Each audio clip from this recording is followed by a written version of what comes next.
Él vino a dar libertad a los cautivos. Por Rebecca Brown. Cuidado, este puede ser uno de los libros más difíciles que hayas leído jamás. Satanás no quiere que lo leas. Padre Celestial, te pido que escudes y protejas al que lea este libro y le des un claro entendimiento de lo que has querido que digamos. Te lo pido y agradezco en el nombre de Jesucristo nuestro Señor. Amén. El propósito de este libro es mostrar las muchas maneras en que Satanás y sus demonios están activos en el mundo de hoy y cómo usted puede luchar eficazmente contra ellos y cómo puede librarse de los lazos de Satanás. Satanás hará cualquier cosa para impedir que usted lea esto. Le afligirá con avasallador insomnio, confusión, interrupciones constantes y muchas otras cosas. El miedo es una de las principales armas de Satanás. Él se valdrá del miedo para no dejarle leer este libro. Rechace el miedo directa y audiblemente en el nombre de Jesucristo para vencerlo. Ore y pida protección si va a leer y tratar de entender lo que este libro contiene. Mi más profundo agradecimiento primero al Señor y después a Elaine. No hubiera sido posible escribir este libro sin la información que me dio ella y la fortaleza, dirección y aliento que me impartió el Señor.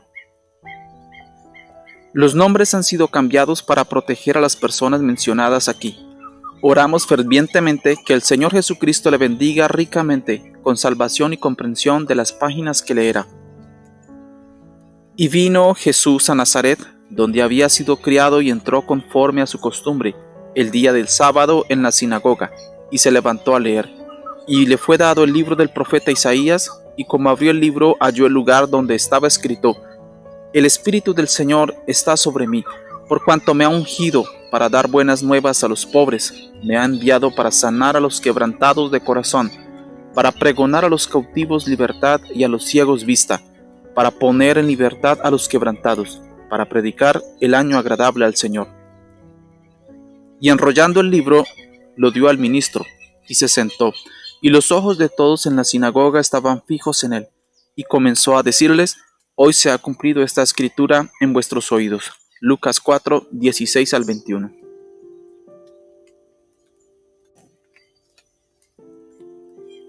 Capítulo 1. Aparece Rebeca. Desde el primer momento que entró al edificio por aquella puerta, sintió que aquel lugar tenía un algo diferente. Era como una oscuridad flotante, o algo que no podía definir, pero que estaba allí. Sabía que era algo que no había experimentado antes. Rebeca es doctora. Llegaba al Memorial Hospital para comenzar su entrenamiento en medicina interna. Había terminado en la escuela de medicina el mes anterior y por primera vez en sus 30 años de vida había salido de su casa. No podía imaginarse que las tragedias que presenciaría en aquel hospital la cambiarían a ella y el curso de su vida. Aquella oscuridad que percibía su espíritu parecía acecharla, esperarla. En cualquier momento atacaría y lanzaría a Rebeca a una serie de acontecimientos que probarían hasta lo sumo su consagración a su Señor y Salvador Jesucristo. La primera prueba llegó pronto. Llevaba ya unos 2 meses en el hospital cuando una noche, como a las 2 de la mañana, en que trabajaba en el salón de emergencias, llevaron a un hombre de unos 30 años de edad. Rebeca se estremeció de horror al ver aquel cuerpo magullado y mutilado. A pesar de que tenía 6 años de experiencia como enfermera de primera en salones de emergencia en grandes hospitales del centro de la ciudad, nunca había visto nada igual. Mientras trabajaba desesperadamente junto con el personal de emergencia para salvar la vida del paciente, su mente volaba. ¿Cómo era posible? ¿Quién había sido capaz de hacer algo semejante? A todas luces se veía que había sido torturado. Tenía el cuerpo parcialmente despellejado, múltiples quemaduras, puñaladas, azotes y, lo peor de todo, punzadas de clavos que le atravesaban la palma de las manos. Estaba inconsciente y en una profunda conmoción. Después de que el paciente hubo recibido los primeros cuidados médicos, se estabilizó, por lo que lo transfirieron a la unidad de cuidado intensivo. Rebeca miró a los policías que lo habían traído. No tenía mucho que contar, excepto que se trataba de un caso de secuestro. Al hallar el cuerpo pensaron que estaba muerto. No quisieron decir más sobre el caso y se marcharon rápidamente, refunfuñando algo sobre el informe que tendrían que presentar. Los demás de emergencia continuaron en sus labores como si nada hubiera sucedido. A nadie le parecía sorprender ni molestar la condición del paciente.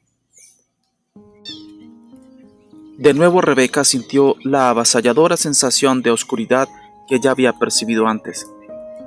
Se sentía muy intrigada y preocupada, pero no tardó en dejarse llevar de nuevo por la presión del trabajo.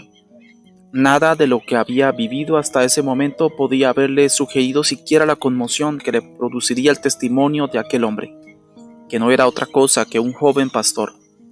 Tampoco sabía que el siguiente golpe lo recibiría uno de los pacientes a quien ella más apreciaba. Pero antes de seguir, veamos cómo el Señor había preparado a Rebeca para todo lo que tendría que enfrentar. Había tenido el gran privilegio y bendición de nacer en el hogar de unos fieles cristianos que oraban a diario por ella. Había aceptado a Jesús como Salvador y a muy temprana edad, pero no sabía nada de lo que era caminar con Él. Se había criado en un estricto y estrecho grupo religioso que no le había permitido entablar amistad ni interactuar con personas de fuera del mismo, pero extrañamente siempre se había sentido rechazada por el grupo hasta el punto que nunca se sintió parte de él. Había sufrido burlas y escarnio en la escuela y dentro del grupo religioso. Había crecido con una profunda sensación de soledad. Además, había sido enfermiza y la niñez la había pasado entre la casa y el hospital. Luego, al crecer, se descubrió que tenía una enfermedad neuromuscular incurable y progresiva. Sus amantes padres le habían proporcionado estabilidad en la vida y sus oraciones la rodeaban y protegían, obviamente evitando que entrara en ese mundo de lo oculto que atrapa a tantos jóvenes con antecedentes similares. Durante el primer año en la escuela de medicina, por fin llegó a entregarle al Señor todos los aspectos de su vida y situó a Jesús no solo como su Salvador, sino como el amo de su vida.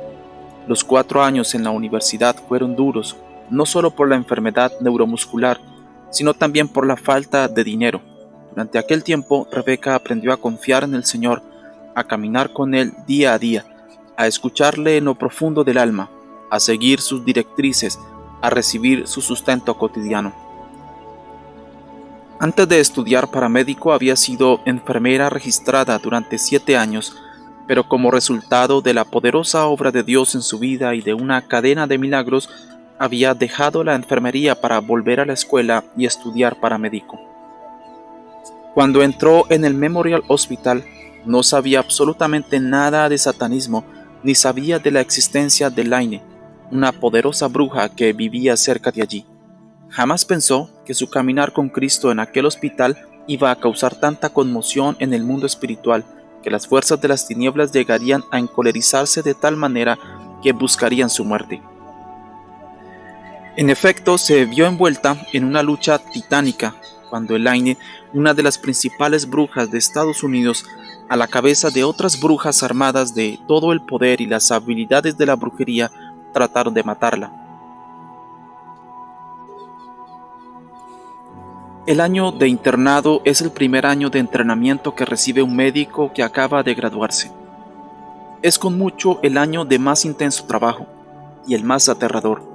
Para Rebeca, en el Memorial no fue diferente que para los demás, excepto que estaba constantemente consciente de que había algo extraño pero indefinible en cuanto a aquel hospital. Nadie parecía notarlo, ni siquiera sus colegas cristianos.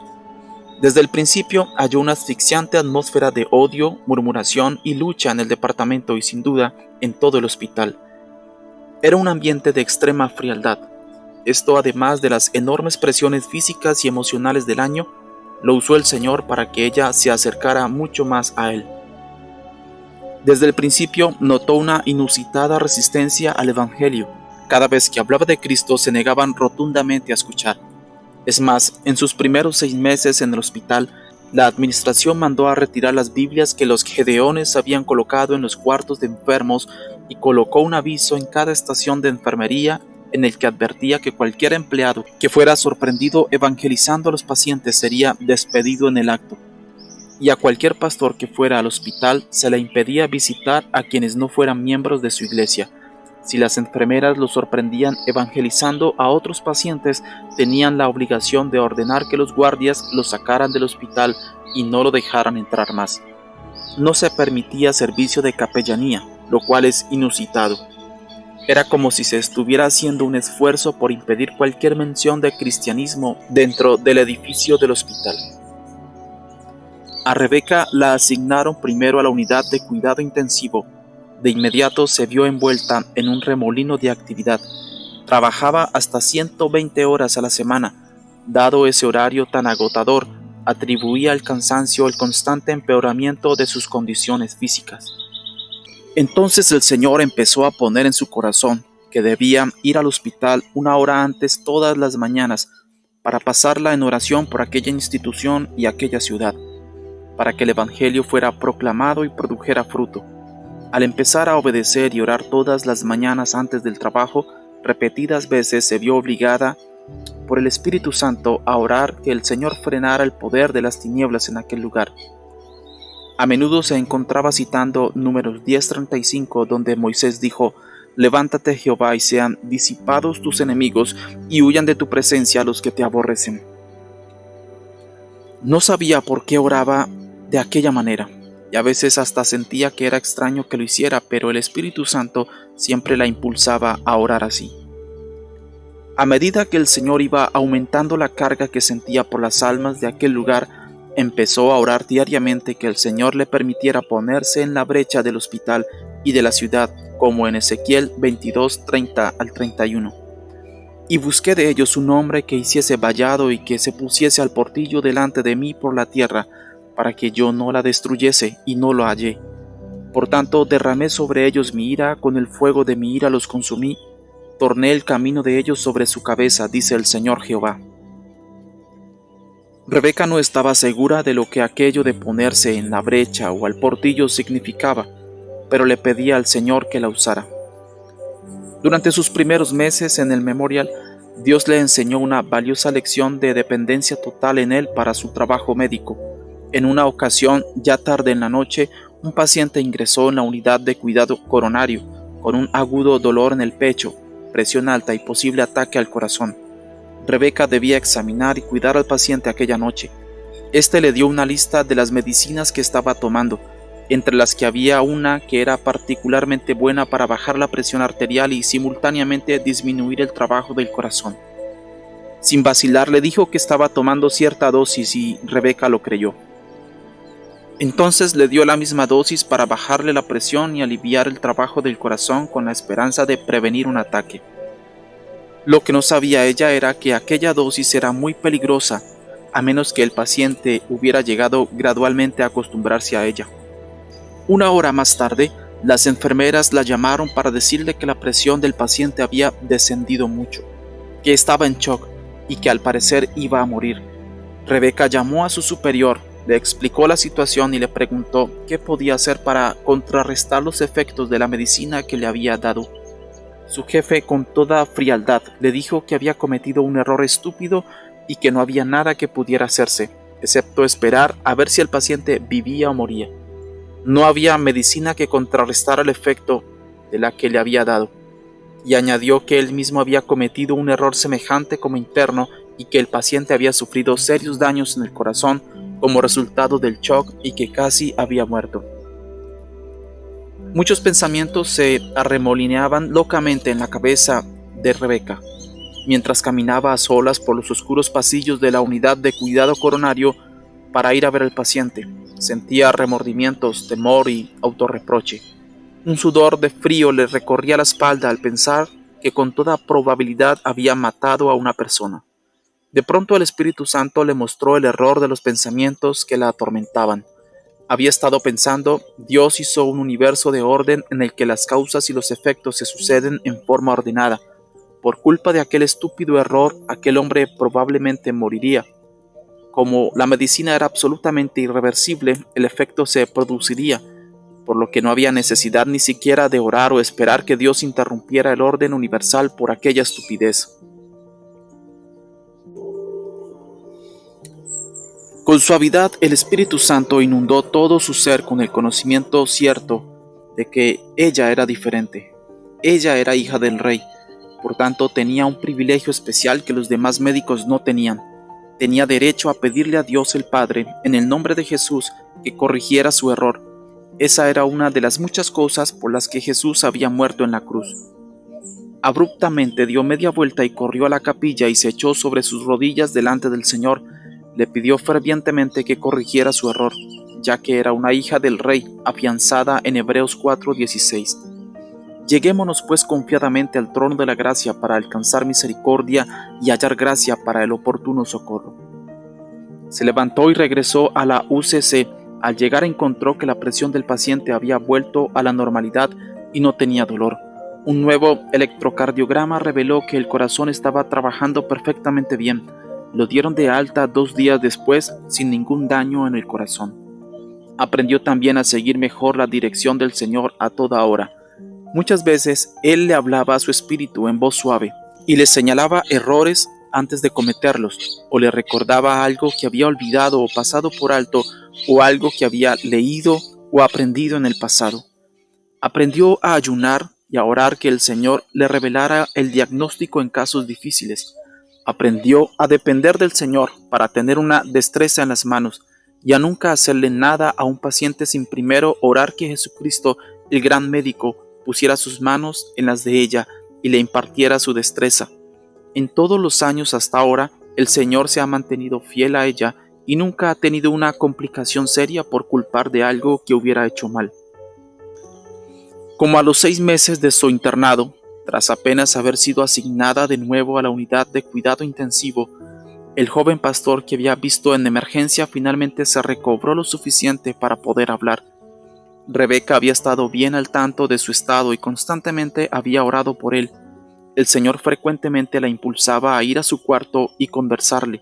Un día él le contó lo que de veras había sucedido y que había provocado su ingreso al hospital. Roberto era pastor de una pequeña iglesia cristiana en aquella ciudad. Había estado trabajando con algunas personas que adoraban a Satanás. En un pueblo cercano había una comunidad satánica muy grande y el satanismo andaba rampante por aquel estado. Siguiendo la dirección del Señor, había estado ganando para Cristo a un buen número de aquellas personas. Habían dejado de servir a Satanás y habían aceptado a Jesucristo como Señor y Salvador.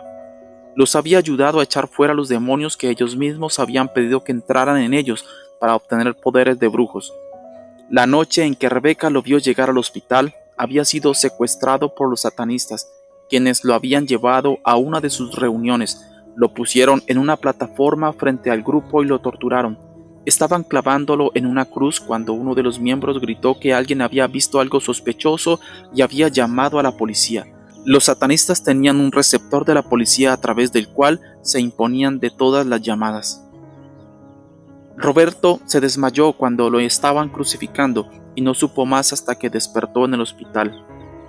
Rebeca estaba sorprendida, pues nunca había oído algo igual. ¿Explicaba aquello la oscuridad espiritual que podía percibir en el hospital? Pronto sabría mucho más de eso. Cuando comenzaba su segunda ronda en la unidad de cuidado intensivo, su inquietud aumentó. Cada noche en que estaba de guardia, tenía bajo su responsabilidad a todos los pacientes de las unidades de cuidado. Un día empezó a notar que a pesar de que trabajaba con sus pacientes en un dedicado espíritu de oración, se producían muertes aparentemente inexplicables. En la enfermedad, tanto como en la muerte de algún paciente, normalmente hay una ordenada y verificable secuencia de acontecimientos. Por ejemplo, si alguien cae en shock, baja presión arterial, por alguna hemorragia, una vez que se detiene la hemorragia por cirugía u otro medio y la sangre que ha perdido le es repuesta con transfusiones, la presión arterial no tiene por qué bajar de repente, a menos que vuelva a producirse una hemorragia u otra complicación con una infección fuerte. Sin embargo, muchos de los pacientes de Rebeca llegaban a un estado estable y de pronto, sin ninguna razón aparente, se agravaban. El corazón les dejaba de latir, dejaban de respirar o la presión les bajaba a 0. Muchos morían a pesar que se tomaban todas las medidas para salvarlos. Rebeca estudiaba las autopsias de los pacientes y se sorprendía todavía más cuando descubría que la muerte había sido producida por el problema con que originalmente habían ingresado en el hospital. Otra cosa que le preocupaba era la frecuencia y la manera en que se producía lo que los médicos llaman psicosis de UCI aguda. Cuando un paciente pasa por la tensión de soportar una seria enfermedad, lo colocan en unidad de cuidados intensivos por varios días, donde la luz está encendida las 24 horas, los monitores están funcionando y no hay ventanas. Debido a esto, algunos pacientes se desorientan y comienzan a tener alucinaciones y ven cosas que no son reales. Sin embargo, en aquel hospital, la incidencia de psicosis de DCI era mucho mayor que en cualquiera de los demás hospitales donde Rebeca había trabajado como enfermera o como estudiante de medicina. Por eso se sintió guiada por el Señor a hablar con los pacientes apenas empezaban a ver cosas. Para su sorpresa, casi todos le decían que veían demonios en la habitación. Muy preocupada, comenzó a hablar de la incidencia de muertes y casos de psicosis en las conferencias matutinas con todos los internos y residentes. Aparte de ella, nadie más parecía estar preocupado por el asunto. Hasta dudaban de ella. Tras el tercer intento de tocar el tema, la llamaron a la oficina del director del programa de entrenamiento y le dijeron que no volviera sobre el asunto, que no tenía suficiente experiencia para saber de lo que estaba diciendo. Cuando les dijo que tenía 10 años de experiencia como enfermera, además de la escuela de medicina, le dijeron que si seguía causando problemas tendrían que eliminarla del programa de entrenamiento. Sus oraciones matutinas cobraron mayor intensidad cuando trató de recibir revelación de Dios en cuanto a lo que estaba pasando. La primera se produjo a través de uno de sus propios pacientes. Perla era una anciana de color, del sur de Estados Unidos, que había estado bajo el cuidado de Rebeca por 6 meses. Se trataba de una cristiana vigorosa, a la que Rebeca había llegado a conocer bien y a querer mucho. Una noche llegó muy enferma al hospital y Rebeca la ingresó a la unidad de cuidado intensivo. A la siguiente mañana, al dirigirse Rebeca a la UCI para hacer sus rondas, las enfermeras le comunicaron que Perla tenía psicosis de UCI. Rebeca se sorprendió porque sabía que la anciana era una cristiana fuerte, muy sufrida, y que no se asustaba fácilmente. Al llegar al cuarto la encontró llorando. Cuando le preguntó por qué lloraba, Perla le dijo que si no la sacaba de la UCI de inmediato, aquella enfermera nocturna la mataría. Entonces le contó que la enfermera del turno de la noche había ido a hablar con ella para decirle que no era necesario luchar por seguir viviendo, que fácilmente reencarnaría a una siguiente vida, que llamaría al Poder Supremo para que viniera y la escoltara a la próxima bella vida. Cuando la enfermera puso sus manos en las suyas y pronunció palabras que tenían la resonancia de un idioma extranjero, ella reconoció que se trataba de un encantamiento. Dado su trasfondo cultural, ella sabía de vudú, magia negra y demonios. Afirmó haber visto demonios en el cuarto. Le dijo a Rebeca que estaba demasiado débil para seguir luchando y que sabía que si aquello se volvía a repetir esa noche, moriría. Rebeca quedó pasmada. Conocía a Perla lo suficiente para saber que no estaba mintiendo y que tampoco estaba de algún modo fuera de sí. Pero la enfermera a la que ella se refería era nada menos que la encargada de la DCI en el turno de la noche. Era una señora mayor, agradable, atractiva y una profesional excelente. Era bien organizada, entendida y procuraba que los pacientes fueran bien atendidos. Era muy respetada por los médicos y las demás enfermeras, aunque siempre le había parecido un tanto fría y retraída. Creía que era por las presiones del trabajo. Nunca le había hallado ni siquiera una falta en su trabajo. Sabía que no podía hablar con ninguno de sus colegas sobre el problema porque iban a pensar que estaba loca. Tampoco podía acusar a la enfermera porque no tenía pruebas. En aquel tiempo Rebeca no sabía mucho de brujas y casi nada de demonios. Solo podía hacer una cosa: presentarle el problema al Señor en oración. Así, cada momento libre que tuvo ese día pasó de rodillas en la capilla. Siempre estaba sola en la capilla porque nadie la usaba. Ya tarde en el día el Señor le confirmó en su corazón que Perla estaba diciendo la verdad. El Señor también le ordenó que pasara la noche junto a ella, ya que ésta estaba demasiado enferma para que la sacaran de la DCI, y podría hacerlo porque esa noche no tenía guardia. Lo que sucedió había de transformar para siempre su vida.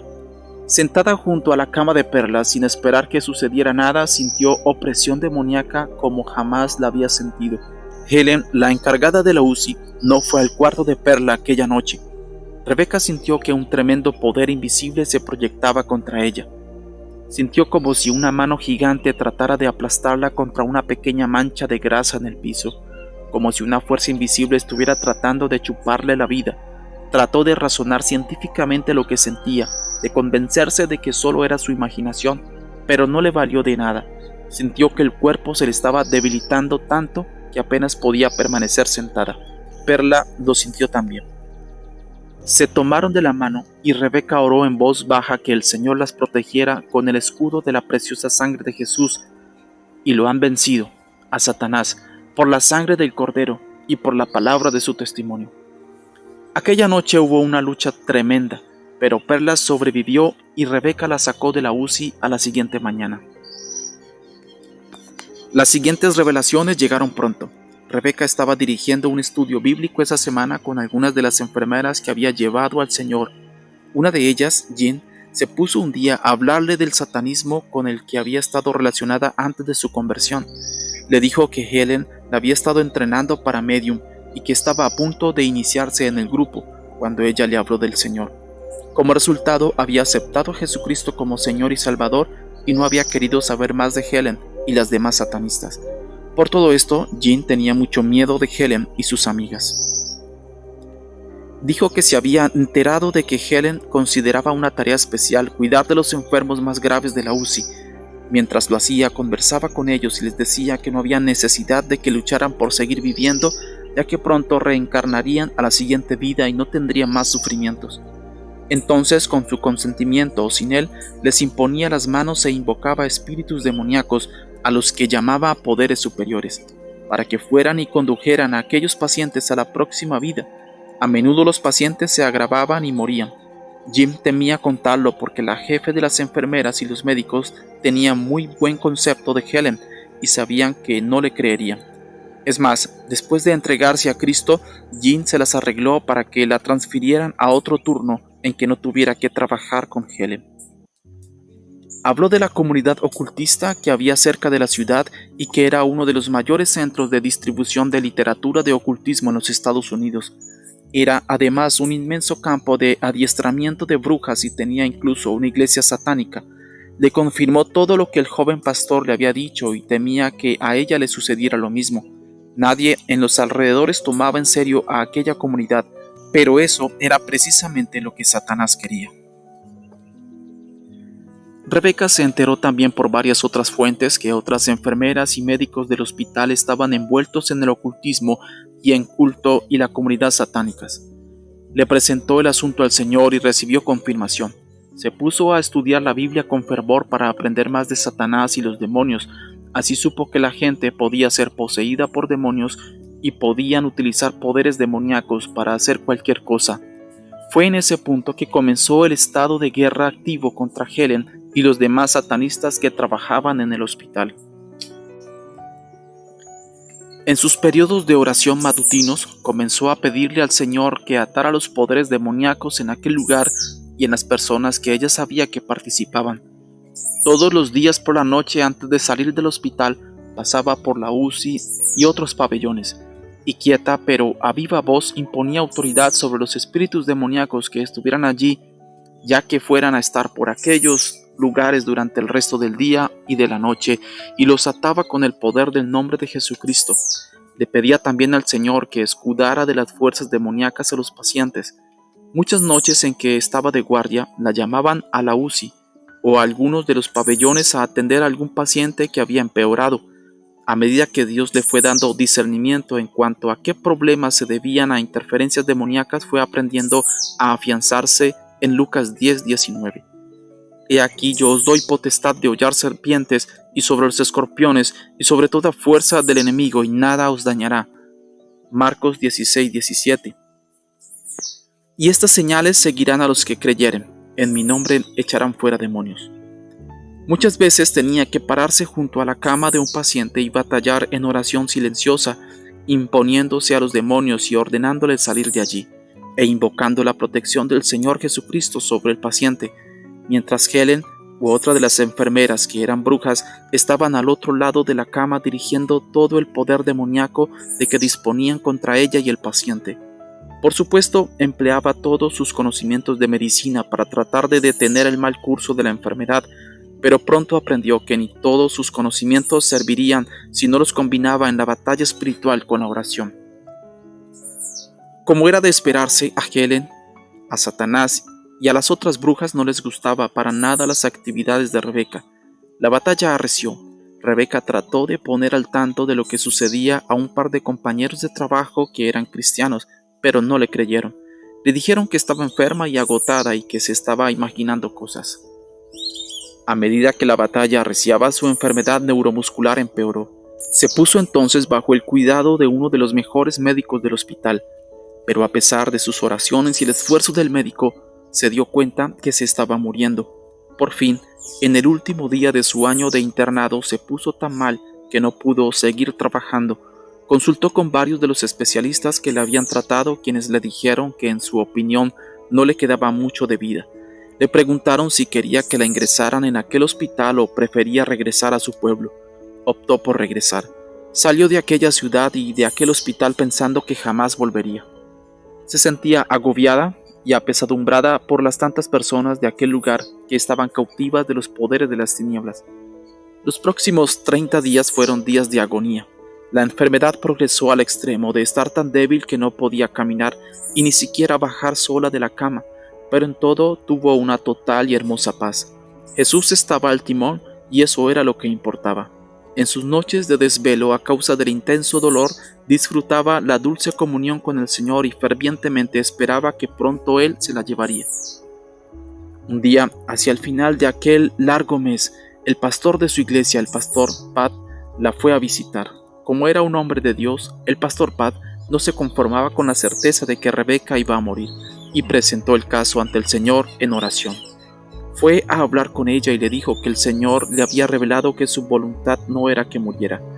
Sé que esto puede sonar ridículo, pero creo que el Señor me ha revelado que estás bajo el ataque de un poderoso grupo de brujas. Tu enfermedad ha empeorado mucho por los poderes demoníacos que te están lanzando. ¿Es posible? ¿Has estado en contacto con algunas brujas? Al instante Rebeca comprendió cómo no había relacionado su estado con la batalla que había estado librando contra los satanistas del hospital. Como nunca le había contado al pastor Pat sus experiencias, le refirió los acontecimientos del año anterior. Pat se paseó de un lado a otro muy preocupado. Luego se volvió y le dijo: «Yo sé que no es la voluntad del Señor que tú mueras. No cabe duda que tu enfermedad es causada por brujería. Tenemos que orar y contener el poder de esas brujas». Y sí que oró. No solo el pastor, sino los ancianos y unos 200 miembros de su iglesia ayunaron y oraron las 24 horas del día toda una semana.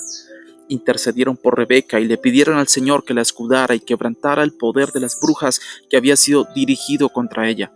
Como a la semana, una noche en que permanecía en su cama al borde de la inconsciencia, el Señor puso en su mente algo que había leído en un libro de Watchman Nee.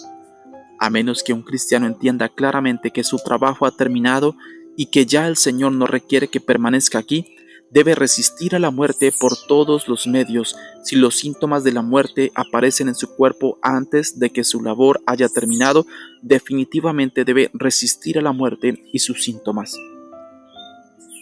Aceptar simplemente por el ambiente, la condición física y las emociones que nuestro tiempo ha llegado es un error de nuestra parte. Mejor busquemos una indicación definitiva del Señor. Como vivimos para Él, debemos morir para Él. Cualquier llamada a partir que no proceda del Señor debe ser resistida. Para vencer a la muerte, los creyentes deben de pasar de una actitud de sumisión a una actitud de resistencia. A menos que nos despojemos de nuestra pasividad, no podremos derrotar a la muerte. Ella se burlará de nosotros y finalmente se producirá un oportuno fin. Muchos santos hoy día confunden la pasividad con la fe. Razonan que lo han puesto todo en las manos de Dios. Si no tienen que morir, Él los salvará. Si tienen que morir, sin duda permitirá que se mueran. Hágase la voluntad de Dios. Suena correcto, pero ¿es eso fe? No, es simplemente pasividad perezosa. Cuando no sabemos cuál es la voluntad de Dios, es correcto decir: no se haga mi voluntad sino la tuya. Lucas 22:42. Esto no quiere decir que no tengamos que orar específicamente dejando que nuestras peticiones sean conocidas de Dios. No debemos someternos pasivamente a la muerte, porque Dios nos ordena actuar en correlación con su voluntad. A menos que sepamos definitivamente que Dios quiere que muramos, no debemos permitir pasivamente que la muerte nos subyugue. Más bien debemos cooperar activamente con la voluntad de Dios, resistiéndola. ¿Por qué debemos adoptar una actitud así? La Biblia trata a la muerte como nuestra enemiga. 1 Corintios 15:26. A medida que el Señor traiga a su memoria aquel pasaje, el Espíritu Santo le dijo que no era la voluntad del Padre que muriera, pues todavía tenía mucho que hacer. Debía levantarse, resistir a Satanás, rechazar la enfermedad y la muerte. Le costó un poco hacerlo, pero en lo más íntimo de su corazón no quería vivir, no deseaba seguir luchando, sino ir al cielo con el Señor y disfrutar la paz y el gozo que allí le esperaban. Pero la quieta y suave voz del Espíritu Santo fue insistente. Al fin, con muchas lágrimas, se dirigió sobre la roca, comenzó a reprender a Satanás y a ordenarle en el nombre de Jesús que se fuera, que no iba a seguir aceptando la enfermedad que había enviado contra ella y que no iba a aceptar la muerte. Más tarde el Señor le reveló que la única razón por la que se había manifestado aquella noche para que se levantara y luchara contra la muerte había sido la poderosa intercesión del pastor Pat y la gente de la iglesia. La enfermedad le había dañado tanto los músculos que tardó 3 meses en recuperarse, pero el Señor la levantó y la sanó completamente, así que regresó al Memorial Hospital para terminar sus últimos 2 años de entrenamiento, lista al fin para el encuentro que el Señor le había estado concertando con Elaine, la bruja principal que había intentado matarla.